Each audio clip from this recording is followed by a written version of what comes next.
નમસ્કાર, નિર્માણ ન્યૂઝ સાથે હું છું યજ્ઞ. જોઈએ આજના વિગતવાર સમાચાર. તો કેન્દ્રીય ગૃહમંત્રી અમિત શાહે national forensic science university Gandhinagar ખાતે centre of excellence in digital forensic behaviour forensics વિષય પર ત્રિદિવસીય કોન્ફરન્સનો શુભારંભ કરાવ્યો હતો. ત્યારે આ વેળાએ સંબોધતા કેન્દ્રીય ગૃહમંત્રીએ કહ્યું હતું કે વડાપ્રધાન નરેન્દ્ર મોદીના નેતૃત્વમાં છેલ્લા 10 વર્ષમાં વિવિધ ક્ષેત્રોમાં 50થી પણ વધુ પરિવર્તનકારી નિર્ણયો લેવામાં આવ્યા છે. તેમણે વધુમાં કહ્યું હતું કે ભારતીય ક્રિમિનલ જસ્ટિસ હવે નવા યુગમાં પ્રવેશ્યો છે. આગામી સમયમાં નવા રાજ્યોમાં ફોરેન્સિક સાયન્સ યુનિવર્સિટીના સેન્ટરો પણ સ્થપાશે. કેન્દ્રીય ગૃહમંત્રીના હસ્તે જનરલ ઓફ ક્રિમિનોલોજી એન્ડ ક્રિમિનાલિસ્ટિક્સનું વિમોચન પણ કરવામાં આવ્યું હતું. અત્રે ઉલ્લેખનીય છે કે બિહેવિયરલ ફોરેન્સિક્સ રીઇન્ટિગ્રેટિંગ એક્સેન્ડિંગ કોન્ટર્સ ઓફ ક્રિમિનોલોજી એન્ડ ક્રિમિનાલિસ્ટિક વિષય આધારિત 5મી આંતરરાષ્ટ્રીય અને 44મી રાષ્ટ્રીય પરિષદનું આયોજન કરવામાં આવ્યું છે, જેમાં 600થી પણ વધુ પ્રતિનિધિઓ સહભાગી બનીને વિચારોનું આદાન પ્રદાન કરશે.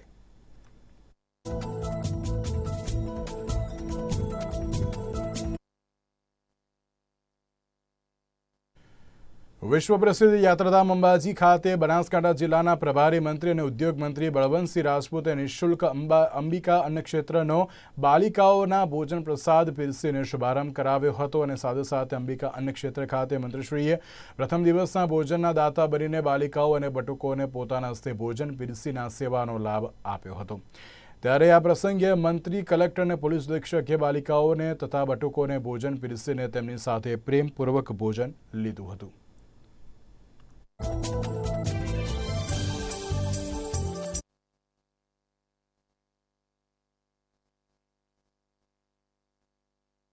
જામનગરમાં 12 લોકસભા મધ્યસ્થ ચૂંટણી કાર્યાલયનો શુભારંભ કરાવ્યો હતો. ત્યારે રાજ્યના કેબિનેટ મંત્રી રાઘવજી પટેલની અધ્યક્ષતામાં મધ્યસ્થ કાર્યાલયનો શુભારંભ કાર્યક્રમ યોજવામાં આવ્યો હતો. જામનગર અને દેવભૂમિ જિલ્લાના પ્રભારી પણ મધ્યસ્થ કાર્યાલય શુભારંભ પ્રસંગે ઉપસ્થિત રહ્યા હતા. ત્યારે જામનગર અને દ્વારકા જિલ્લામાંથી મોટી સંખ્યામાં કાર્યકર્તાઓ અને આગેવાનો ઉપસ્થિત રહ્યા હતા. ત્યારે આ તકે ગુજરાતની તમામ 26 બેઠકો જીતવાનો નિર્ધાર પણ કરવામાં આવ્યો હતો. ત્યારે ગાંધીનગરમાં દેશના ગૃહપ્રધાન અમિત શાહના મધ્યસ્થ કાર્યાલયનો શુભારંભ કરવામાં આવ્યો હતો અને સમગ્ર કાર્યક્રમનું લાઈવ ટેલિકાસ્ટ પણ કરવામાં આવ્યું હતું. સાંસદ પૂનમબેન માડમ, ધારાસભ્ય પબુભા માણેક, દિવ્યેશ અકબરી, મેયર વિનોદ ખીમસુરિયા, શહેર ભાજપ પ્રમુખ વિમલ કખતરા, જિલ્લા ભાજપ પ્રમુખ રમેશ મુંગરા સહિતના ભાજપના આગેવાનો અને કાર્યકર્તાઓ મોટી સંખ્યામાં ઉપસ્થિત રહ્યા હતા.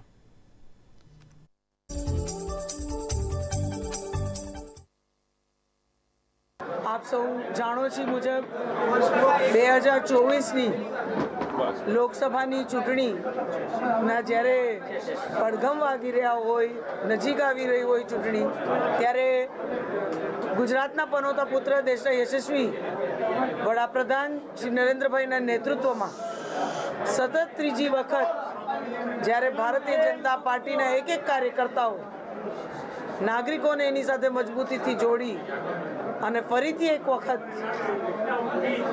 નરેન્દ્રભાઈના કરેલા કામોના માધ્યમથી લોકો વચ્ચે જઈ અને એક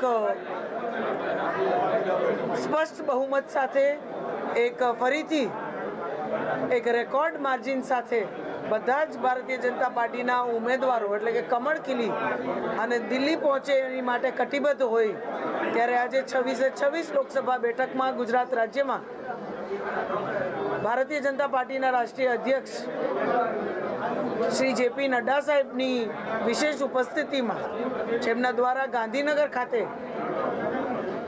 માનનીય ગૃહમંત્રી અને ગુજરાતના બીજા પનોતા પુત્ર શ્રી અમિતભાઈ શાહ સાહેબ જે ક્ષેત્રનું પ્રતિનિધિત્વ કરે છે ત્યાંનું કાર્યાલયનું મધ્યસ્થ કાર્યાલયનું ઉદ્ઘાટન કરવામાં આવ્યું અને એની સાથે બાકી 25 બેઠકોનું પણ મધ્યસ્થ કાર્યાલય, લોકસભાઓનું મધ્યસ્થ કાર્યાલયનું ઉદ્ઘાટન કરવામાં આવ્યું. એમાં જામનગર સંસદીય ક્ષેત્રમાં પણ આપ સૌએ જોયું એ મુજબ કાર્યકર્તાઓની ખૂબ મોટી સંખ્યામાં ઉપસ્થિતિ સાથે અલગ અલગ સંગઠનોના પ્રતિનિધિ, સર્વે હોદ્દેદારો, બધા જ સમાજોના મુખ્ય આગેવાનો, વેપારી મંડળો, અન્ય બધી સંસ્થાઓના પ્રતિનિધિઓની ઉપસ્થિતિમાં જામનગર લોકસભા વિસ્તારનું મધ્યસ્થ કાર્યાલયનું આજે ઉદ્ઘાટન કરવામાં આવ્યું.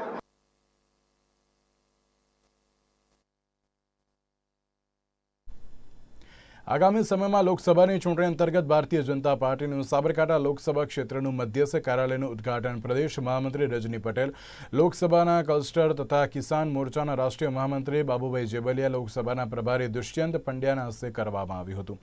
લોકસભાની ચૂંટણી યોજાનાર છે ત્યારે પ્રદેશ મહામંત્રી રજની પટેલને સીજે ચાવડાનું નામ સાબરકાંઠામાં સંભળાઈ રહ્યું છે તે વિશે પૂછતા તેમણે કહ્યું હતું કે પાર્ટી જે ઉમેદવાર નક્કી કરે તે માન્ય રહેશે. અત્યારે કોણ ચૂંટણી લડશે એ કહેવું વહેલું છે. જે પાર્ટી નિર્ણય કરશે તે માન્ય રહેશે.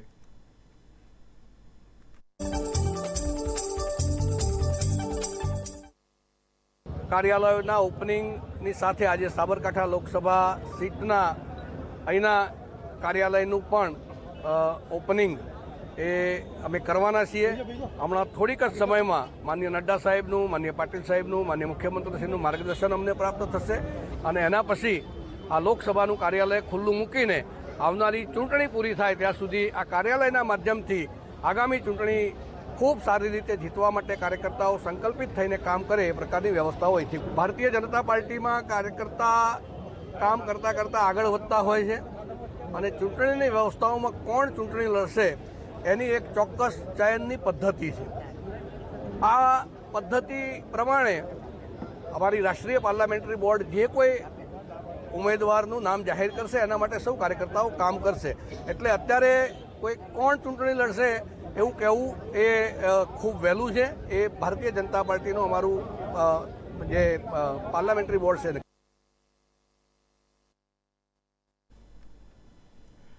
ભાજપના રાષ્ટ્રીય અધ્યક્ષ જેપી નડ્ડાએ આગામી સમયમાં યોજાનાર લોકસભાની ચૂંટણીની તૈયારીઓના ભાગરૂપે ગુજરાતની 26 બેઠકો પર ગાંધીનગર ખાતેથી વર્ચ્યુઅલ મધ્યસ્થ કાર્યાલયનો પ્રારંભ કરાવ્યો હતો. પાટણમાં હરીજ 3 રસ્તા પાસે આવેલ ગોપી આર્કેડ કોમ્પ્લેક્સમાં પાટણ 3 લોકસભા મધ્યસ્થ કાર્યાલયનું કેબિનેટ પ્રધાન બળવંતસિંહ રાજપૂતના હસ્તે લોકાર્પણ કરીને ખુલ્લું મૂકવામાં આવ્યું હતું, જ્યાં મોટી સંખ્યામાં ભાજપના આગેવાનો અને કાર્યકર્તાઓ ઉપસ્થિત રહ્યા હતા.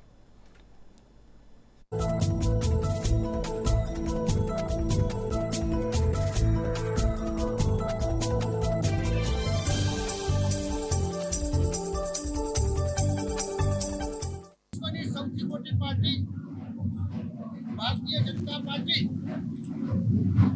સમગ્ર ભારતની અંદર આવનાર ચૂંટણીમાં આવો પહેલો પક્ષ હશે કે ઉમેદવાર સિવાય ભારતીય જનતા પાર્ટી ચૂંટણી લડે. આજે નિમિત્તે સમગ્ર ગુજરાતની અંદર 26 સીટનું ઉદ્ઘાટન મારા આદરણીય પ્રમુખ રાષ્ટ્રીય પ્રમુખ નડ્ડાજી સાહેબના હસ્તક આજે થવાનું છે. એના ભાગરૂપે પાટણ જિલ્લાની અંદર પણ ઘણા બધા કાર્યકર મિત્રો સાથે આજે ઉદ્ઘાટન થયું છે. આ એક અદ્ભુત મેસેજ છે કે હંમેશા ઉમેદવાર ના થયા હોય અને પાર્ટી લડતી હોય, જ્યારે પાર્ટી ખરેખર આટલા બધા કાર્યકરો જોશમાં આવીને લડે તો આપે 12/39 રામ રાજ્યની સ્થાપના માટે હવે તો ભગવાન શ્રી રામ પણ બિરાજમાન થયા છે. આવનાર સમયની અંદર રામ રાજ આખા ભારતની અંદર સ્થપાય, અખંડ ભારતમાં સ્થપાય એવી ભાવના સાથે આજનું કાર્યાલયનું જે ઉદ્ઘાટન થયું છે અને મને ચોક્કસ ખાતરી છે કે અમે 5 લાખથી વધારે વોટથી જીતવાના છે.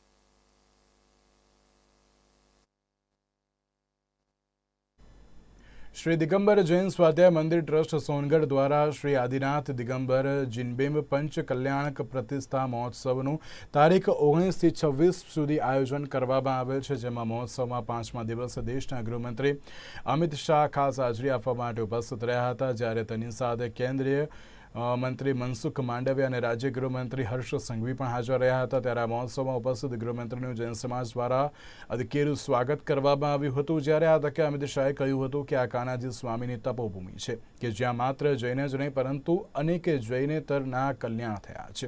આ પ્રતિષ્ઠા મહોત્સવના 5 કલ્યાણક, જેમાં જીવોનો કઈ રીતે ઉદ્ધાર થાય, અનેક જીવો અને આત્માઓ સદમાર્ગે કઈ રીતે લઈ જવા, મોક્ષ સુધી ઉપદેશ મુમુક્ષોને પ્રાપ્ત થશે, માટે આ 5 દિવસનો મર્મ અહીં ઉપસ્થિત લોકોને ખાસ સમજવા માટે અનુરોધ કર્યો હતો.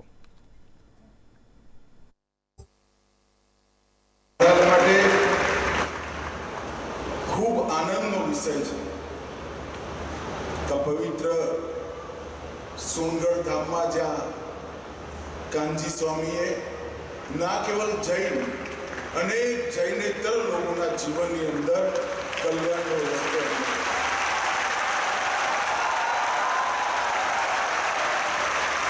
હું આજે અહીંયા આવ્યો છું. ગાંધીનગરથી નીકળ્યો ત્યારે એવું નક્કી કરીને બેઠો તો હેલિકોપ્ટરમાં કે હું નહીં કહું, પણ અત્યારે મને કહેવું જોઈએ એવું લાગે છે કે કહું છું. મારા જીવનમાં શ્રીમદ અને કાનજી સ્વામીના સાહિત્યનો બહુ મોટો ફાળો.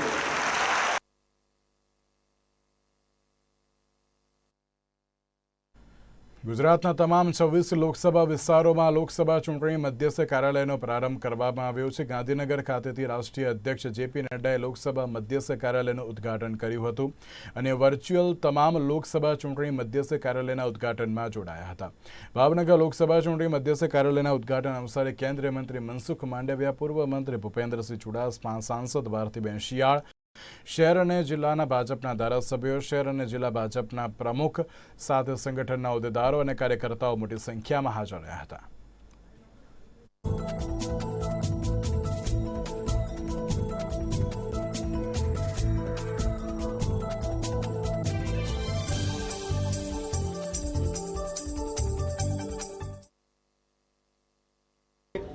ભાવનગર લોકસભાના કેન્દ્રીય કાર્યાલયનું દબદબાપૂર્ણ ઉદ્ઘાટન કર્યું છે અને અમે નડ્ડાજીના ખૂબ સરસ પ્રેરક ઉદ્બોધન પછી અમે પણ ઉત્સાહી થયા છીએ અને અમારા પ્રદેશ પ્રમુખશ્રીએ જેમ કહ્યું છે કે આ વખતે હેટ્રિક કરવાની છે.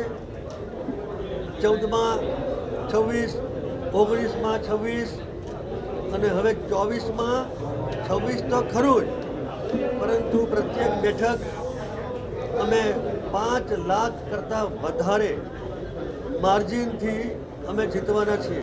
વિશ્વગુરુ બનવા તરફ જઈ રહ્યો છે એક વૈશ્વિક નેતૃત્વ નરેન્દ્રભાઈનું, એક રાષ્ટ્રભક્ત નેતૃત્વ, અને ક્યાંય ન થયો હોય એ પ્રકારો ગામે ગામ વિકાસના કાર્યો, દેશ વધારે અર્થતંત્રમાં મજબૂત બને, ગરીબ કલ્યાણકારી નીતિઓ, કિસાન બહેનો, ગરીબો, યુવાનો, એમના માટે થયેલા કાર્યો. હમણાં આદરણીય નડ્ડાજીએ જે વાત કરી એ પ્રમાણે પરફોર્મન્સના આધાર ઉપર દેશમાં રાજનીતિ થઈ શકે અને લોકોના મત થકી સેવા કરી શકાય એવું અડીખમ નેતૃત્વ નરેન્દ્રભાઈનું, ભારતીય જનતા પાર્ટીનું નેતૃત્વ આદરણીય અમિતભાઈ નડ્ડાજી, આદરણીય મુખ્યમંત્રી શ્રી ભૂપેન્દ્રભાઈ, માનનીય પ્રદેશ પ્રમુખ સી આર પાટીલજી, ભારતીય જનતા પાર્ટીના કાર્યકર્તાઓ એ સેવા માટે હંમેશા તત્પર હોય છે. ત્યારે વિકાસ અને અંત્યોદય એ વાત સિદ્ધ કરી છે. ત્યારે હવે ભારત એક નવા યુગમાં, ગઈકાલથી આદરણીય વડાપ્રધાનશ્રીએ કહ્યું એમ, રામ મંદિર એ આપણો આત્મા છે, ભગવાન રામ એ આપણો પ્રાણ છે. એના રસ્તે રામ રાજ્યની કલ્પના સાથે ભારત આગામી દિવસોમાં બની રહ્યું છે. ત્યારે ભારતીય જનતા પાર્ટીનો વિચાર સર્વજન સુખાય, સર્વજન હિતાય અને વિકાસના કાર્યોને લઈને જનતા જનાર્દન સુધી ભાવનગર લોકસભા અને 26 લોકસભા એ સંપૂર્ણ રીતે આદરણીય પ્રદેશ અધ્યક્ષે કહ્યું એ પ્રમાણે, બાપુએ કહ્યું એ પ્રમાણે 5 લાખથી પણ વધારે મતોથી જે વાતાવરણ દેખાય છે, જે લોકોની શ્રદ્ધા દેખાય છે, એ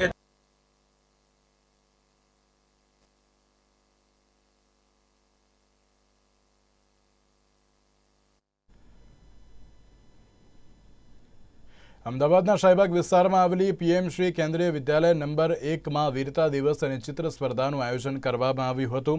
ત્યારે શાળાના આચાર્ય વિવેક યાદવે જણાવ્યું હતું કે શિક્ષણ મંત્રાલય અને કેન્દ્રીય વિદ્યાલય સંગઠન મુખ્યાલય તરફથી મળેલી સૂચના તેમજ નેતાજી સુભાષચંદ્ર બોઝની જન્મ જયંતિને શાળામાં વીરતા દિવસ તરીકે ઉજવવામાં આવે છે અને સાથે સાથે જ આ દિવસની ખૂબ જ ઉત્સાહ સાથે ઉજવણી પણ કરવામાં આવી હતી. આ પ્રસંગે સવારની પ્રાર્થના પણ જે તેમના દ્વારા કરવામાં આવી હતી અને સભામાં નેતાજી સુભાષચંદ્ર બોઝની પ્રતિમાને પુષ્પાંજલિ અર્પણ કરીને શ્રદ્ધાંજલિ અર્પણ કરવામાં આવી હતી. ત્યારે શાળાની 11મી ધોરણની વિદ્યાર્થીની નિકેતાએ નેતાજી સુભાષચંદ્ર બોઝ અને વિદ્યાર્થીની પ્રીતિ પ્રજ્ઞા ગુરુકૃતિની વિશે પોતાના વિચારો પણ રજૂ કર્યા હતા અને સાથે સાથે ગોપાલ પ્રસાદના વિચારો પણ તેમના દ્વારા રજૂ કરવામાં આવ્યા હતા.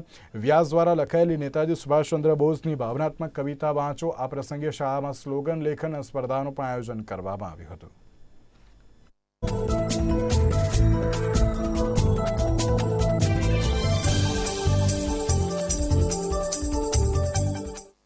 चित्रकला प्रतियोगिता का आयोजन केंद्रीय विद्यालय शाहीबाग में किया गया. इसमें 22 विद्यालय के 100 विद्यार्थियों ने भाग लिया. इस कार्यक्रम से विद्यार्थियों को परीक्षा का तनाव दूर करने, परीक्षा को उत्सव की तरह मनाने और उनकी रचनात्मकता को विकास मिलेगा. माननीय मोदी जी को हार्दिक आभार और धन्यवाद.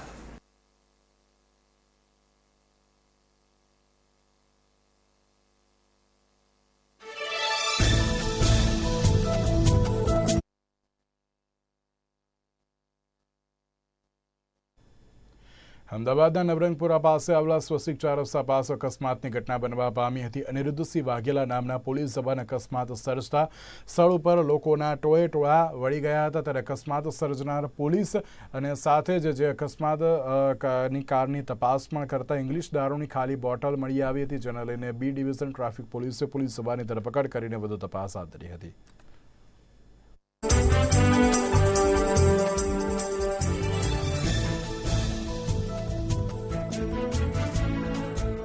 આજરોજ અમદાવાદ શહેરમાં નવરંગપુરા પોલીસ સ્ટેશનના પોલીસ કોન્સ્ટેબલ વહેલી સવારે તારીખ 23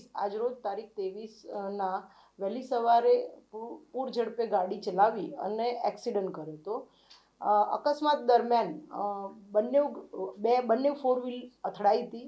એ દરમિયાન બંને ફોર વ્હીલના ચાલકો જ્યારે એકબીજાની સાથે વાતચીત કરી રહ્યા હતા અને ત્યારે જે ફરિયાદી છે એમને એવું જણાવ્યું કે આ જે ગાડીનો ચાલક છે એણે કદાચ થોડુંક આલ્કોહોલનું સેવન કર્યું હોય એવી એમને ડાઉટ પણ ગયો હતો અને એમની ગાડીને પાછળથી ઠોકાઈ હતી એટલે નુકસાન થયેલાનું હોય એમણે ફરિયાદ આપતા અમારા બી ટ્રાફિક પોલીસ સ્ટેશનમાં એમની ફરિયાદ પણ નોંધાઈ હતી.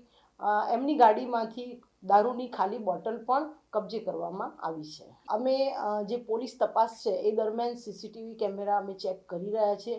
એટલે અમને જો કેમેરામાં એની ગાડીની સ્પીડ જણાશે તો અમે ચોક્કસ એની ગાડીની સ્પીડ માટે અમે એફએસએલમાં અમે મોકલી અને પોલીસ તપાસમાં એ રિપોર્ટ સામેલ રાખીશું. ગાડીમાં દારૂની બોટલ મળી આવી છે. અમે જે ગાડી ચાલક હતા અમારા પોલીસ કોન્સ્ટેબલ એમને અમે મેડિકલ તપાસ માટે પણ અમે મોકલી આપેલ અને મેડિકલ ચેકઅપ થયા બાદ એની ધરપકડ પણ કરવામાં આવી છે.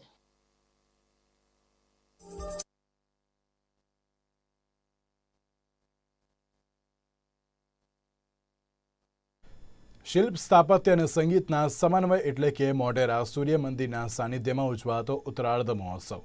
મહેસાણા જિલ્લાના પ્રાચીન સ્થાપત્ય એવા મોઢેરા સૂર્ય મંદિરની સાનિધ્યમાં ગુજરાત સરકાર દ્વારા ભારતીય શાસ્ત્રીય નૃત્ય કલા સંગીતને ઉત્તરાર્ધ મહોત્સવના માધ્યમથી શાસ્ત્રીય કલાકારોને પ્રોત્સાહન આપે છે. ત્યારે મોઢેરા સૂર્ય મંદિરના પટાંગણમાં 2 દિવસીય ઉત્તરાર્ધ મહોત્સવનો પ્રારંભ કરવામાં આવ્યો હતો અને પ્રથમ દિવસે દેવિકા દેવેન્દ્ર કથક કલા મંડબલ અને સાથે Kshemavathy Mohiniyattam Mohanty and group Odissi Jigna Dixit and group Kathak અનિન્દ્રિશા સુંડા ભરતનાટ્યમ અને ડૉક્ટર સોનમ બાસુ સિંઘ મણિપુરી નૃત્ય રજૂ કર્યા હતા. જ્યારે મહોત્સવના બીજા દિવસે ધ્વનિ તરલ પટેલ ભરતનાટ્યમ તો જશોદા પટેલ કથક પ્રસ્તુતિ કરશે તો મીનુ ઠાકુર કુચીપુડી, દીપ જ્યોતિ દીપંકર સતરિયા ડાન્સ અને શ્રી કલા મંડલ ગોપાલ કૃષ્ણન કથકલી નૃત્ય રજૂ કરશે. પ્રથમ દિવસે કમિશનર યુવક સેવા આલોક કુમાર પાંડે, જિલ્લા પંચાયતના પ્રમુખ પૂર્વ गृहमंत्री रजनी पटेल हाजिर रहा था. संजू चनू साथ में हम मणिपुरी जो क्लासिकल डांस है वो प्रस्तुत करने जा रहा हूँ. ये हमारा फर्स्ट टाइम है. ये मोढेरा सन टेम्पल पे हम बहुत क्या होता है यहाँ पे तो ये फर्स्ट टाइम है, इसलिए मुझे बहुत अच्छा फील होता है. सन टेम्पल क्या है हमने थ्रू साउंड एंड लाइट वो वही रात में देखा, उसी में पता चला कि इंडिया का जो कल्चर, इंडिया का जो हेरिटेज कितना हम लोग रिच है दुनिया में, उसी की ये कंट्रीब्यूशन ये उसी लाइट एंड साउंड शो देखकर ज़्यादा उसके बारे में पता चला और किसके समय में उसको तोड़वाया, किसके समय में ये अभी एक हेरिटेज साइट बन गया. हम बहुत खुश है कि एटलीस्ट हम लोग ये बचा के जो रख रही है और गुजरात सरकार इतना अच्छा करे. थैंक्स करना चाहते हैं कि हम ये अपॉर्चुनिटी के लिए. And I am guru and teacher and performer and choreography also. I am coming from Kerala. The place is named Trichur. I am coming first time in Ahmedabad. I am today going to perform Mohiniyattam, classical dance. I am very happy to perform today. The government select me. I am very happy.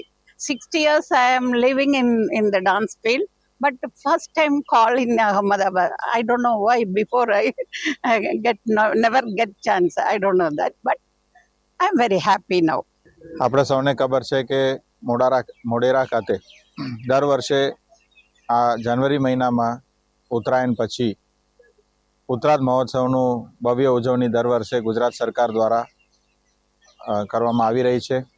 એમાં મહેસાણા જિલ્લા વહીવટીતંત્રના સાથે મળીને આ કામ આપણે દર વર્ષે કરી રહ્યા છીએ. દર વર્ષ જેમ આ વર્ષે પણ ભારતના જુદા જુદા ક્લાસિકલ નૃત્યકારો જે નામાંકિત છે અને અલગ અલગ ભારતના જે ઐતિહાસિક નૃત્ય છે, દાખલા તરીકે કુચીપુડી છે, મોહિનીઆટ્ટમ છે અને ભરતનાટ્યમ છે, અને એ બધા જે ક્લાસિકલ ડાન્સર્સ છે એનું પ્રદર્શન કરવા માટે નામાંકિત કલાકારો એમની ટીમ અહીંયા પહોંચી ગઈ છે.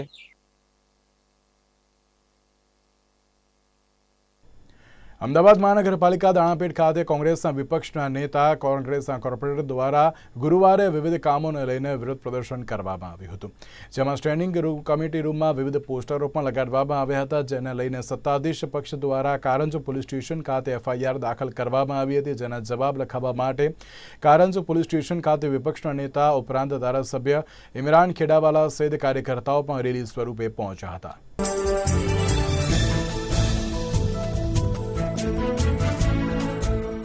एक तरफ भारतीय जनता पार्टी वार्षिक बजट के नाम पर अहमदाबाद म्युनिसिपल कॉरपोरेशन में करोड़ों रुपए के झूठे वादे अहमदाबाद शहर की जनता के समक्ष करती है, वही यही वादों को पूरा करने के लिए जब कांग्रेस पार्टी ने आंदोलन किया, 3 दिन पहले स्टैंडिंग कमेटी में जाकर कांग्रेस के कॉरपोरेटरों द्वारा वहां पर आंदोलन करने में आया, वही आंदोलन से भारतीय जनता पार्टी डर चुकी है. वही आंदोलन को लेकर कारंज पुलिस स्टेशन में कांग्रेस पार्टी के 7 कॉरपोरेटरों के ऊपर FIR की गई. आज इसी मुद्दे को लेकर कांग्रेस पार्टी विरोध प्रदर्शन करते हुए कारंज पुलिस स्टेशन में जिन कॉरपोरेटरों के ऊपर FIR हुई है उनको लेकर यहाँ पर हाजिर हुई है. सबसे बड़ी बात तो ये है कि हाटकेश्वर जैसा इतना बड़ा भ्रष्टाचार का मुद्दा जब सामने आता हो तब अहमदाबाद म्युनिसिपल कॉरपोरेशन के उच्च अधिकारी जेल नहीं जाते क्योंकि FIR में नाम नहीं होता. कॉरपोरेटर के पति द्वारा कहीं ना कहीं कॉरपोरेशन की मिल्कत पर जो जनता की सेवा के लिए बनाई गई है उसे ताला मार दिया जाता है, लेकिन भारतीय जनता पार्टी के कॉरपोरेटर होने के नाते उनके ऊपर FIR नहीं की जाती. कहीं ना कहीं बरसात में करोड़ों रुपए के रोड धुल जाते हो, बरसाती पानी का मुद्दा हो, हर तरीके से भ्रष्टाचार जब हो रहा हो, लेकिन जब FIR ना होती हो और जब एक छोटे से मामले में कांग्रेस पार्टी जब आंदोलन कर रही हो और उस समय जब कांग्रेस पार्टी के कॉरपोरेटर पर FIR की जाती हो, तो कहीं ना कहीं मैं मानता हूं कि लोकशाही का चीरहरण Bharatiya Janata party Ahmedabad municipal corporation में कर रही है. लेकिन कांग्रेस पार्टी घबराने वाली रही है. कहीं ना कहीं राहुल जी के सैनिक हैं हम. आने वाले समय में भी जो भारतीय जनता पार्टी ने वादे कहीं ना कहीं बजट सेशन में पूरे नहीं किए, उन वादों को लेकर कांग्रेस पार्टी और उग्रता से आंदोलन करने वाली है. રાજપીપળાની સેશન્સ કોર્ટે ચૈત્ર વસાવાએ જામીન મેળવવા માટે હાઈકોર્ટ સુધી અરજી કરી હતી, પણ સફળતા મળી ન હતી. ત્યારે રાજપીપળાની સેશન્સ કોર્ટમાં કરેલી જામીન અરજીની સુનાવણી 20મી જાન્યુઆરી હાથ ધરવામાં આવી હતી. ત્યારે કોર્ટે ચૈત્ર વસાવાના 1 લાખ રૂપિયાના શરતી જામીન પણ મંજૂર કર્યા છે. કોર્ટે જામીન આપતી વખતે કેટલીક શરતો પણ મૂકી હતી, જેમાં કેસનો ટ્રાયલ પૂર્ણ થાય ત્યાં સુધી નર્મદા તથા ભરૂચ સિવાયના અન્ય સરનામે તેઓ રહેશે. ત્યારે 40 દિવસ બાદ જામીન મળવા છતાં ચૈત્ર વસાવાએ જેલમાં જ રહેવાનો નિર્ણય કર્યો હતો, કારણ કે તેમના ધર્મપત્ની છેલ્લા ઘણા દિવસોથી જેલમાં છે. તેમના જામીનની 24મી તારીખે સુનાવણી હાથ ધરવામાં આવશે. ત્યારે પત્નીએ જામીન મળશે ત્યારબાદ ધારાસભ્ય ચૈત્ર વસાવા સજોડે બહાર નીકળશે તેવો તેમણે નિર્ણય કર્યો હતો. ત્યારે આમ આદમી પાર્ટીના યુવા નેતા યુવરાજસિંહે પણ જણાવ્યું હતું કે ચૈત્ર વસાવાને કોર્ટે શરતી જામીન આપ્યા છે, પરંતુ તેઓ ચૂંટણી પ્રચાર કરી શકશે અને 1 ફેબ્રુઆરીથી આમ આદમી પાર્ટી દ્વારા ચાલુ થનાર કેમ્પેઇન વિશે વાત પણ કરી હતી. આમ આદમી પાર્ટીના યુવા નેતા યુવરાજસિંહે ભરૂચ લોકસભાની ચૂંટણી હવે નજીક છે અને કોંગ્રેસ અને BTPના બેઠક તેમજ ભાજપના મનસુખ વસાવાને આડે હાથ લઈને શાયરાના અંદાજમાં જવાબ પણ આપ્યો હતો અને ભરૂચ લોકસભાની ચૂંટણી ચૈતર વસાવા લડશે અને જીતશે તેવી વાત પણ તેમણે કરી હતી.